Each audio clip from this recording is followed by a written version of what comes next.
The Tripura Legislative Assembly is scheduled to convene for its budget session from March 13 to March 25, beginning with the customary governor's address to establish the state's fiscal and policy priorities. Minister Ratan Lal Nath confirmed that the proposed budget for the 2026 and 27 fiscal year will be formally presented on March 16.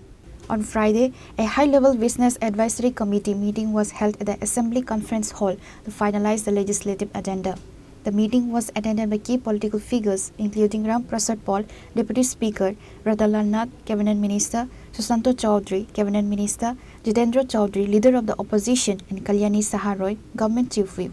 Minister Ratan Lal Nath has detailed the itinerary for the upcoming Legislative Assembly sessions scheduled from March 13 to March 25. The proceedings will open with the Governor's address, immediately followed by a formal obituary reference to the late Speaker Biswa Bandhu Sen, after which the House will adjourn for the day in a mark for respect. The proposed state budget for 2026 and 27 will be formally tabled on the second day of the session on March 16. Three significant bills are slated for introduction and passage during the session. অধিবেশন ডেকেছেন মাননীয় রাজ্যপাল মহোদয়। অধিবেশন বসবে 13 তারিখ থেকে। 13 তারিখ থেকে বিধানসভা শুরু হবে। এই উপলক্ষে মাননীয় অধ্যক্ষ যিনি ভারপ্রাপ্ত উনি বিএসসির একটা মিটিং ডেকেছেন। বিএসসির চেয়ারম্যান উনি, সেখানে বিএসসির একটা কমিটি রয়েছে। আমি মেম্বার, সুশান্ত বাবু মেম্বার, অনিমেষ বাবু মেম্বার, অনিমেষ দেববর্মা, আমাদের অপোজিশন লিডার মেম্বার, আমাদের কল্যাণী সাহারা চিফ উনিও মেম্বার, রামপদ জমাতিয়া উনিও মেম্বার, বীরেশ সেনা উনিও মেম্বার, সবাই প্রেজেন্ট ছিলেন। আলোচনা হয়েছে হাউস কতদিন হওয়া উচিত, কারণ এবারের অধিবেশনে কতগুলো গুরুত্বপূর্ণ বিষয় থাকবে। এক, প্রথম দিনই অধিবেশন বসবে, যেহেতু বছরের প্রথম দিন, এটা যদি জানুয়ারি হতো একই, ফেব্রুয়ারি হলো একই, বছরের যে প্রথম অধিবেশন হয় সেই প্রতি বছরের সেই প্রথম দিনটায় মহামান্য রাজ্যপাল বক্তব্য রাখেন। রাজ্যবাসীর উদ্দেশ্যে উনি বলেন যে ওনার সরকার কী কী কাজ করেছে এবং কী কী কাজ করবে। ওনার বক্তব্য দিয়ে শুরু হবে। শুরু হওয়ার পর আপনারা জানেন একটা দুঃখজনক ঘটনা ঘটেছে আমাদের রাজ্যে।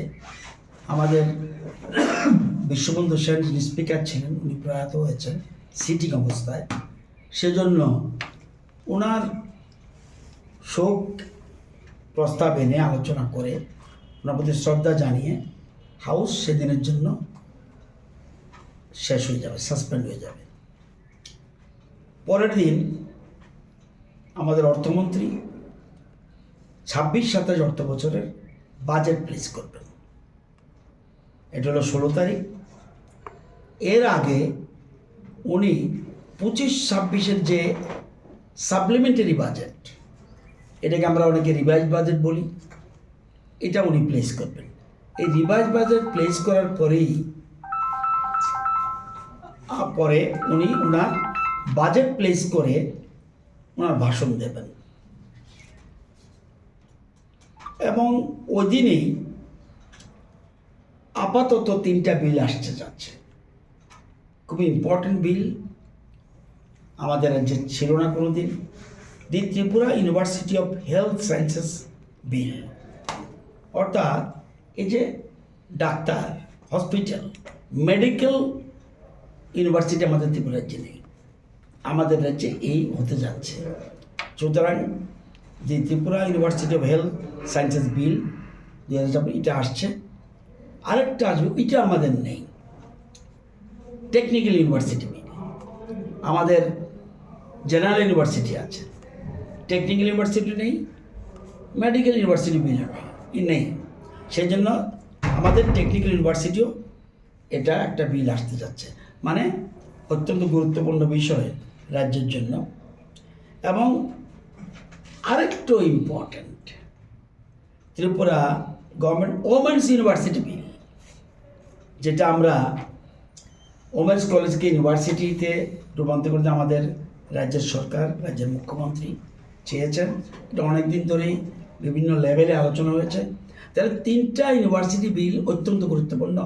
মেডিকেল ইউনিভার্সিটি হতে যাচ্ছে, medical university, women's university, technical university. এটা অত্যন্ত গুরুত্বপূর্ণ। প্রথম দিনেই এই বিলগুলি প্লেস হবে। In addition to the primary financial business, Minister Radha Ladad confirmed that several other legislative measures will be introduced during the session. These include a bill concerning the establishment of private institutions along with 2 other significant government bills. Reporter Baparna from Agartala, Chini Khora.